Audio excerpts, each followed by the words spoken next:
আমরা গত ক্লাসে দেখেছিলাম যে কিভাবে আমরা এটা সিমস ডিজাইন করব এবং বিভিন্ন এক্সপ্রেশন আমরা গত ক্লাসে সলভ করেছি। আজকে আমরা আমাদের ল্যাবে সেটা সলভ করব ইনশাল্লাহ। এখন প্রশ্ন হচ্ছে, তোমরা স্ক্রিনে একটা ছবি দেখতে পাচ্ছ, যে ছবিতে বেসিক্যালি একটি ইনভার্টার অর্থাৎ সিমস ইনভার্টারের ইন্টারনাল স্ট্রাকচারটা তোমাকে ভিউ করে দেয়া আছে।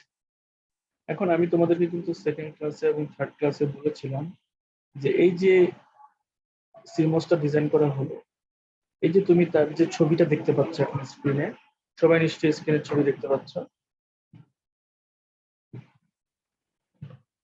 আচ্ছা, এখানে যে ছবিটা দেখতে পাচ্ছ সেই ছবিটা হচ্ছে চিপটা বানানোর পরে তার ভেতরে জিনিসগুলো দেখতে কেমন। এখন এখানে যে ছবিটা তুমি দেখতে পাচ্ছ এটা কিন্তু এমনিতে তৈরি হয় নাই, এটা কিন্তু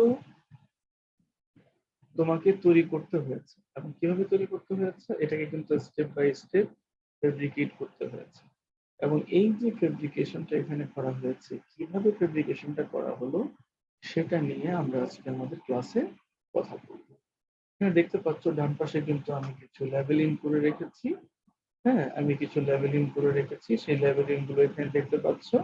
এবং সেই লেবেলিং গুলো দেখেই কিন্তু তুমি বুঝতে পারছো কোনটা হচ্ছে এন প্লাস ডিফিউশন, কোনটা পি প্লাস ডিফিউশন, কোনটা পলিসিলিকন, কোনটা সিলিকন ডাইঅক্সাইড এবং কোনটা হচ্ছে মেটাল বাল্ব।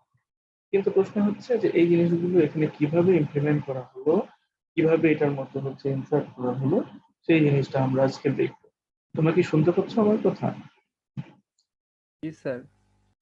এখন এই যে দেখো, আমরা এইখানে যে জিনিসটা দেখতে পাচ্ছি, আমি যদি একটু আগের যে ফিগারটার কথা যদি কল্পনা করি, তাহলে ওই ফিগারটা, এখানে যে ফিগারটা দেখতে পাচ্ছ, ঠিক ওই জিনিসটা তৈরি করতে কিন্তু এভাবে মাস্কিং করতে হয়েছে। এই যে দেখো, এই প্রত্যেকটা জায়গাতে ব্লক করে দেওয়া আছে না, এই ব্লকগুলোকে কিন্তু, এই প্রত্যেকটা ব্লককে কিন্তু যদি খেয়াল করো, এই যে একটা ব্লক, এই যে একটা ব্লক, এই যে একটা, এই যে একটা, এই যে একটা, তারপরে এই যে ব্ল্যাক গুলো, এই প্রত্যেকটা জিনিসকে কিন্তু ওয়ান আফটার অ্যানাদার কিন্তু কি করা হয়েছে, এখানে কিন্তু অ্যাড করা হয়েছে। এবং সেটা কেন করা হয়েছে, কোন প্রক্রিয়াতে করা হয়েছে, সেই প্রক্রিয়াটা হচ্ছে কি ফেব্রিকেশনের প্রক্রিয়া। তো সেটা করার জন্য আমরা কিন্তু একটু আগে বলতেছিলাম, একটু আগে বলতে গত ক্লাসেও কিন্তু বলতেছিলাম যে আমাদের কিন্তু মাস্কের প্রয়োজন আছে, অর্থাৎ উই নিড মাস্ক, অর্থাৎ এই মাস্ক আমাদের কিন্তু প্রয়োজন। এখন প্রশ্ন হচ্ছে সেই মাস্কগুলো কিরকম, তোরা দেখে নেই। দেখো, আমরা কিন্তু সম্ভবত থার্ড ক্লাসে বলেছিলাম যে আমরা কিন্তু 6টা মাস্ক কিন্তু ইউজ করবো ফর ফেব্রিকেশন।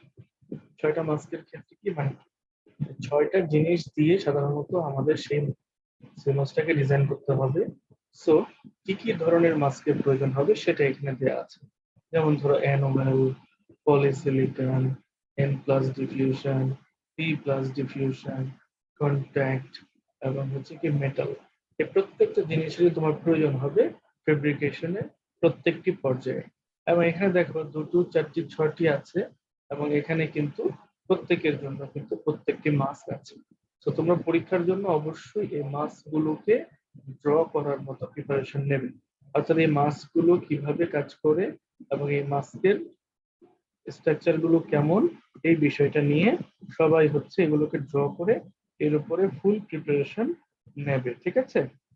এখন প্রশ্ন হচ্ছে, এই যে আমি এখানে 6টি মাস্কের কথা বললাম, এই 6টি মাস্ক কিভাবে আমরা ফেব্রিকেশনের সময় ইউজ করব, কোনটার পরে কোনটা আসবে, সেই বিষয়টা নিয়ে আমরা এখন একটু পড়াশোনা করব। তো ফেব্রিকেশন স্টেপস এর ক্ষেত্রে প্রথম যে স্টেপটা আছে সেটা হচ্ছে কি, তোমরা সবাই কিন্তু জানো, আমরা কিন্তু পড়ে এসেছি যে ফেব্রিকেশন কিন্তু স্টার্টই হয় কিন্তু একটা ব্ল্যাঙ্ক ওয়েফার দিয়ে। অর্থাৎ একটা ব্ল্যাঙ্ক ওয়েফার, ফাঁকা অবস্থায় একটা ওয়েফার যখন থাকে, সেইটার উপরেই কিন্তু আস্তে আস্তে একের পর এক, একটার পর একটা কি করা হচ্ছে, ডিভাইসেস কিন্তু অ্যাড করা হচ্ছে। এখন প্রশ্ন হচ্ছে, এই যে তোমার ব্ল্যাঙ্ক ওয়েফারের কথাটা বলছো, হ্যাঁ, এই এই ওয়েফারটা কিন্তু একটা সিলিকন ডাইঅক্সাইডের একটা প্রলেপ দিয়ে কিন্তু কভার করা থাকে। হ্যাঁ, এবং সবচেয়ে মজার বিষয় যে আমি যে এই যে এখানে যে ফিগারটা দেখতে পাচ্ছি, সেই ফিগারে কিন্তু আমরা জানি যে এন টাইপের জন্য পি টাইপ সাবস্ট্রেট, পি টাইপের জন্য এন টাইপ সাবস্ট্রেট, এটার কিন্তু প্রয়োজন হয়। তার মানে কি, এইটার পুরোটার উপরে কিন্তু সিলিকন ডাইঅক্সাইডের একটা প্রলেপ দেওয়া থাকবে, এবং এটা কিন্তু ইমপ্ল্যান্টের মাধ্যমে এই কাজটা করা হবে। যখন আবার প্রয়োজন শেষ হয়ে যাবে, তখন তার উপরের যে কাভারটা আছে, সেই কাভারটা আবার মুছে ফেলা হবে, বা ওইটাকে নষ্ট করে দেওয়া হবে, বা ওইটাকে সরিয়ে দেওয়া হবে। এটাকে অনেক ক্ষেত্রে বলা হয় স্ট্রিপ অফ সিলিকন ডাইঅক্সাইড। অর্থাৎ তুমি যদি চাও যে ওখান থেকে ওটাকে উঠিয়ে ফেলবা, তাহলে তোমাকে সেটা কি করতে হবে, স্ট্রিপ অফ করতে হবে। ঠিক আছে, তাহলে ফার্স্ট স্টেপে কি হলো, যে আমরা পুরো লেয়ারটাকে protective layer of silicon dioxide দিয়ে দিলাম। দেন আমি সেখানে কি করলাম, আমি সেখানে প্রয়োজন অনুযায়ী আমি সেখানকার সিলিকন ডাইঅক্সাইডকে রিমুভ করে দিব, অথবা সেখানে আমি আবার দেব। ঠিক আছে, এবং আমি স্টার্ট করব কিভাবে, একটা ব্ল্যাঙ্ক ওয়েফার দিয়ে শুরু করব।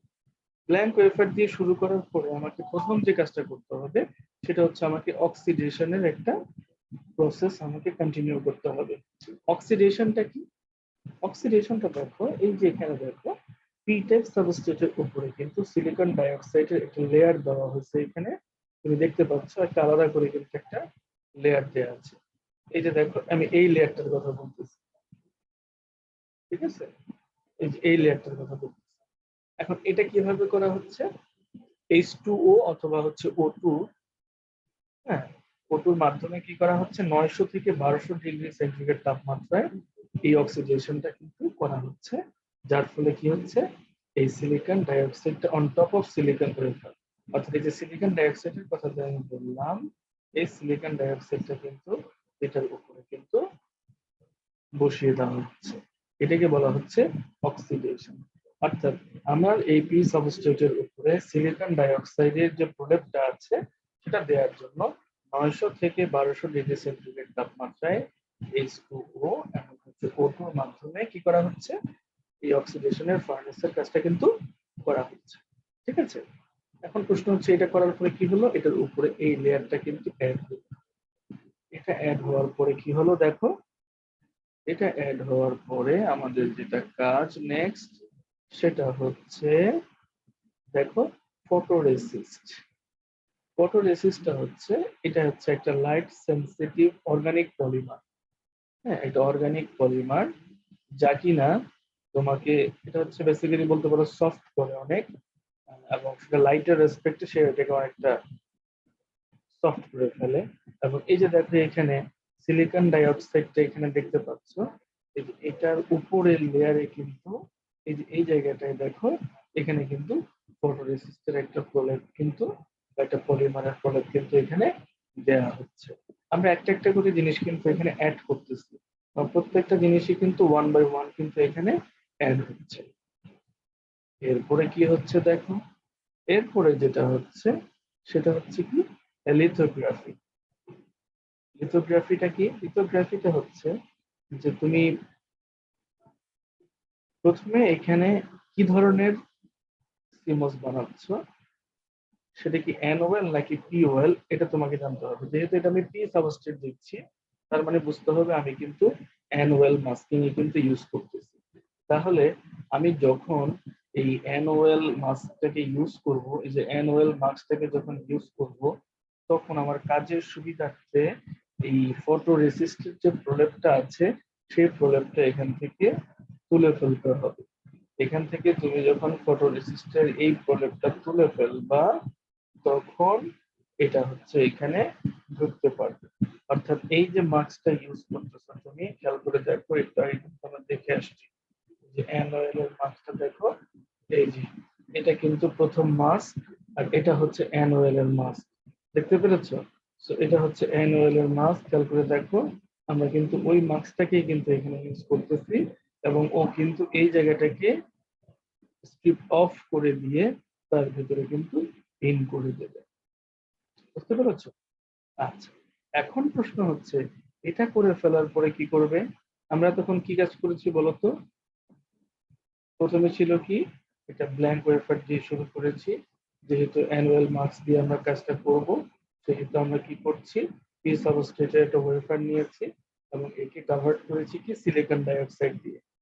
তারপরে কি বললাম, তারপরে বললাম হচ্ছে অক্সিডেশনের কথা বললাম, সেই অক্সিডেশনের মধ্যে আমরা দেখলাম যে H2O এবং O2O এটার প্রক্রিয়ার মাধ্যমে অক্সিডেশন ফার্নেসের মাধ্যমে আমরা 900 থেকে 1200 ডিগ্রি সেন্টিগ্রেড তাপমাত্রায় এটাকে কি করতে পারি, এটাকে কিন্তু অক্সিডেশনের কাজটা কিন্তু কমপ্লিট করতে পারি। এরপরে কি দেখলাম, এরপরে দেখলাম হচ্ছে ফটোরেসিস্ট, অর্থাৎ সিলিকন ডাইঅক্সাইডের উপরে একটা হালকা প্রলেপ দেওয়া, যেটা হচ্ছে লাইট সেন্সিটিভ একটা পলিমার, এবং ওটা উপরে দিলে কি হবে, সেটাকে সফটেন্স করবে ওয়্যার এক্সপোজ টু লাইট। হ্যাঁ, এখন প্রশ্ন হচ্ছে লিথোগ্রাফিতে কি করছি। লিথোগ্রাফিতে আমি সাধারণত অ্যানুয়াল মাস্কটাকে ইউজ করব, এবং সেখানে কি করব, এই যে যেখানে হচ্ছে আমি ফটোরেসিস্টটা রেখেছি, ঠিক অ্যানুয়ালের জন্য যে মাস্কটা ইউজ করছি, সেই মাস্কটা যে জায়গা দিয়ে আমি ফেব্রিকেট করব, সেই জায়গাটুকু কি করতে হবে, আমাকে আগে স্ট্রিপ অফ করতে হবে, অর্থাৎ ওই জায়গাটার ওই জিনিসগুলোকে সরায় ফেলতে হবে, সরিয়ে তারপরে ওটাকে আমি এখানে ইম্পোজ করে দিব। আচ্ছা, করে দেওয়ার পরে কি হবে দেখো,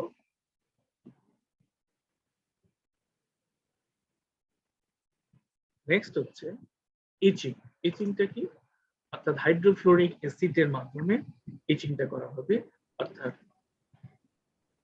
খুব চমৎকার ভাবে দেখো এখানে এটাকে কিছু জিনিস এক্সপোজ করতে হবে হাইড্রোফ্লোরিক অ্যাসিড দিয়ে। এই যে তুমি যে এখানে ফটোরেসিস্টটাকে রিমুভ করেছো, তারপরে যে সিলিকন ডাইঅক্সাইডের যেটা প্রলেপ ছিল, এটাকে তোমার এখান থেকে সরাতে হবে, এবং এটা সরানোর জন্যই তোমাকে কিন্তু এই টেকনিকটা ইউজ করতে হবে। ঠিক আছে, এই যে হাইড্রোফ্লোরিক অ্যাসিডের মাধ্যমে কি করছি আমরা, এই জায়গাটাকে আমি কিন্তু ক্লিয়ার করে নিলাম। আচ্ছা, ক্লিয়ার করে নেওয়ার পরে কি হলো, স্ট্রিপ ফটোরেসিস্ট। এখন আমি কিন্তু আগেই বলেছি, আমার প্রয়োজন মতো আমি কি করব, আমার প্রয়োজন মতো আমি আমার লেয়ারটাকে রাখবো, প্রয়োজন শেষ হয়ে যাবে আমি আমার লেয়ারটাকে বাদ দিয়ে দিব।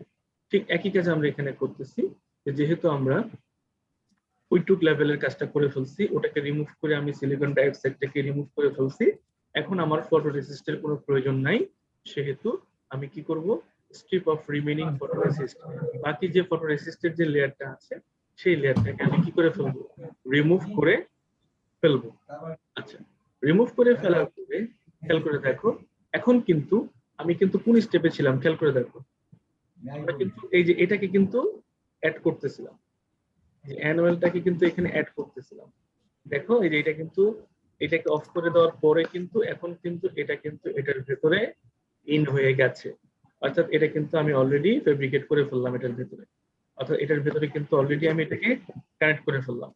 তাহলে এখন কি হলো, যে এই যে এখানে আমি এটাকে অ্যাড করে ফেললাম, তার মানে কি অলরেডি আমার অ্যানুয়ালটা কিন্তু ডিফিউজ হয়ে গেল, অর্থাৎ আমি কিন্তু এটার ভেতরে অর্থাৎ সিলিকন যে বডিটা আছে সেই বডির ভেতরে কিন্তু আমি অ্যানুয়ালটাকে কিন্তু ডিফিউজ করে দিলাম। ডিফিউজ করে দেওয়ার পরে এখন আমার কিন্তু কাজ কম, এখন আমি আবার কি করব, আমি আবার হাইড্রোফ্লোরিক অ্যাসিড দিয়ে এই যে উপরে যে একটু আগে যে প্রলেপটা ছিল, এই যে প্রলেপটা ছিল, দেখো খেয়াল করে, এই যে পুরো প্রলেপটা ছিল, এই যে প্রলেপটা যে ছিল, এই পুরো প্রলেপটাকে কিন্তু আমি কিন্তু দেখো এই পরের ফেজে যে কিন্তু দেখো আমি এটাকে কিন্তু আবার সরিয়ে ফেললাম, দেখছো এটাকে কিন্তু আবার সরিয়ে ফেললাম, খেয়াল করতেছো, এই যে দেখো আমি এখান থেকে কিন্তু এটা সরিয়ে ফেললাম। তো একইভাবে কি ইউজ করলাম, হাইড্রোফ্লোরিক অ্যাসিড দিয়ে কিন্তু আমরা এই পুরো লেয়ারটাকে কিন্তু মুছে ফেললাম। ঠিক আছে,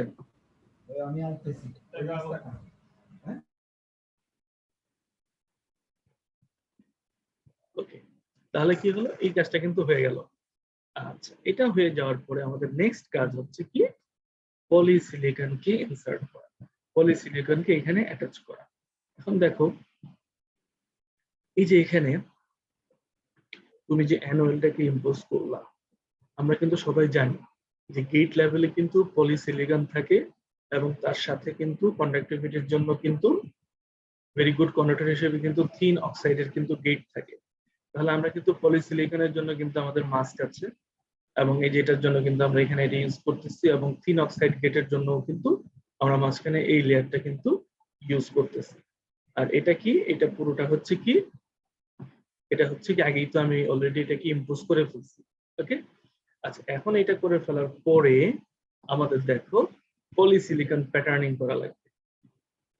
দেখো একটা জিনিস তো আমরা কত সহজেই দেখে ফেললাম যে একটা চিপের ভেতর দেখতে কত সুন্দর, কিন্তু দেখো কতগুলো স্টেপ করে করে করে করে সেই জিনিসগুলো তৈরি হচ্ছে।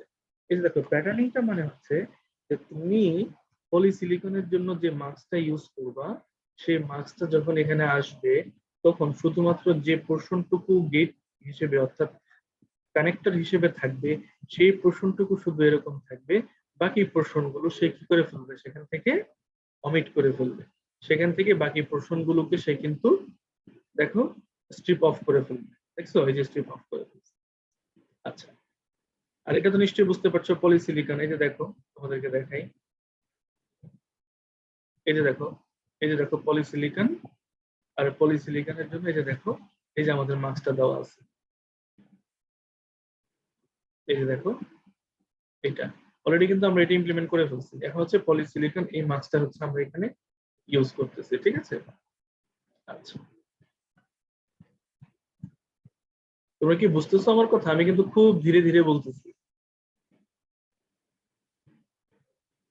হ্যাঁ, জি স্যার, বোঝা যাচ্ছে। কিন্তু একদম ধীরে ধীরে বলতেছি, রিল্যাক্স মোডে বলতেছি। আচ্ছা, তাহলে এই যে দেখো পলিসিলিকনের যে প্যাটার্নিংটা আছে সেই প্যাটার্নটা কিন্তু আমরা এখানে অ্যাড করলাম। ওকে, এই যে দেখো আমরা কিন্তু এখানে অ্যাড করলাম। আচ্ছা, অ্যাড করার পরে এখন আমাদের নেক্সট কাজ, নেক্সট আরো কাজ আছে। এখন আমার কথা হচ্ছে কি, যে পোর্শনটুকু আমি গেট হিসেবে কানেক্ট করব সেই পোর্শনটুকু বাদে বাকি পোর্শন গুলোতে তো একটা ঢালাইয়ের মতো থাকতে হবে, ওটাকে তো নিশ্চয়ই আইসোলেট করা লাগবে। এই যে আমি এটার কথা বলতেছি যে তুমি এইটাকে রেডি করেছো ফাইন, এইটাকে রেডি করেছো ফাইন, কিন্তু এই বাকি জায়গাগুলোতে কি আমার এখানে লেভেলিং করা লাগবে না? এই যে জায়গাগুলো, হ্যাঁ এই জায়গাগুলো তো হাইড করা লাগবে, তাই না? এই জায়গাটা করার জন্যই হচ্ছে আমরা এখানে কি করতেছি, সেলফ অ্যালাইন প্রসেস যেটাকে বলছি সেটা, অর্থাৎ সোর্স ড্রেন গেট কোথায় কোথায় কোন জায়গায় থাকবে, কোথায় কন্ট্যাক্ট করবে সেটা একটু পরেই দেখতে পারবা। সেটা করার জন্য হচ্ছে আমরা এভাবে এটাকে এগোচ্ছি, ঠিক আছে। আচ্ছা, সেলফ অ্যালাইন প্রসেসটা যখন কমপ্লিট হয়ে যাবে, কমপ্লিট হয়ে যাওয়ার পরে এখন আমাদের টাইম হচ্ছে এই যে এন টাইপ ডিফিউশনটাকে করতে হবে, অর্থাৎ এন মসকে আমার এখানে কি করতে হবে, অ্যাড করতে হবে। সেটা করার জন্য দেখো আমার এন এর জন্য কি আছে, এন এর জন্য কিন্তু আমাদের এরকম ব্লক আছে, এন এর জন্য কিন্তু আমাদের এরকম কিন্তু ব্লক আছে, যে এন এর জন্য কিন্তু এরকম ব্লক আছে, ব্লক আছে মানে কি মাস্ক আছে।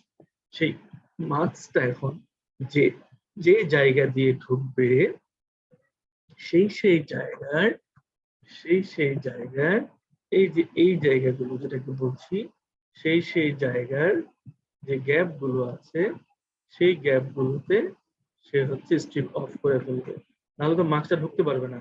এবং যখন এই মাস্কটা এখান দিয়ে ঢুকবে খেয়াল করে দেখো, তখন কিন্তু এটা কিন্তু এইভাবে কিন্তু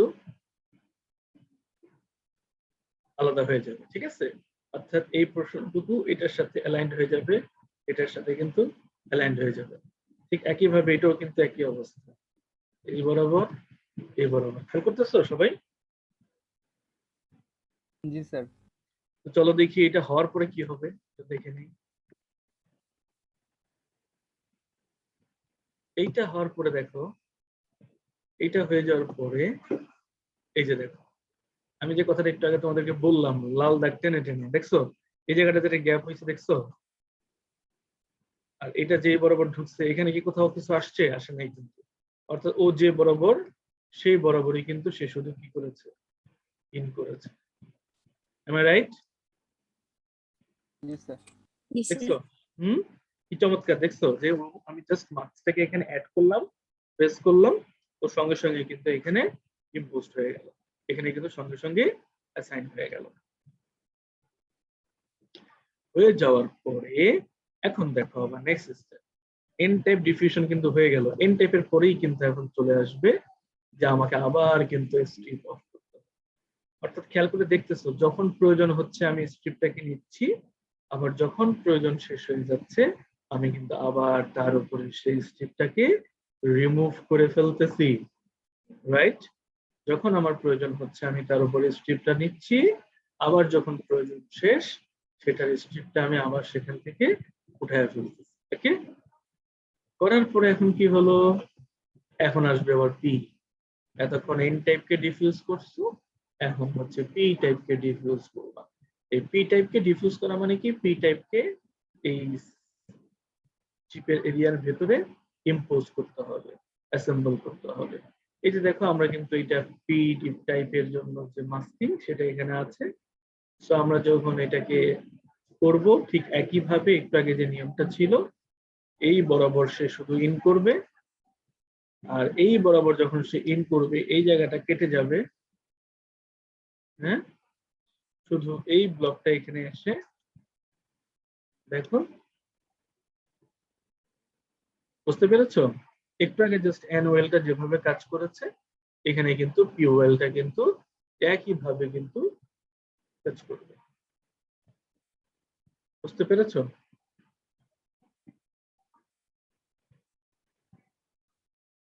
হ্যাঁ টাইগার্স, বুঝতে পেরেছো সবাই? জি স্যার। কি বুঝছো বলো তো?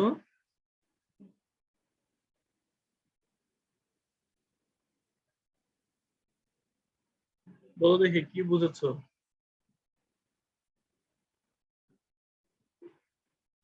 আচ্ছা আবার জয়েন করো প্লিজ। হ্যাঁ, সবাই একটু আবার জয়েন করো।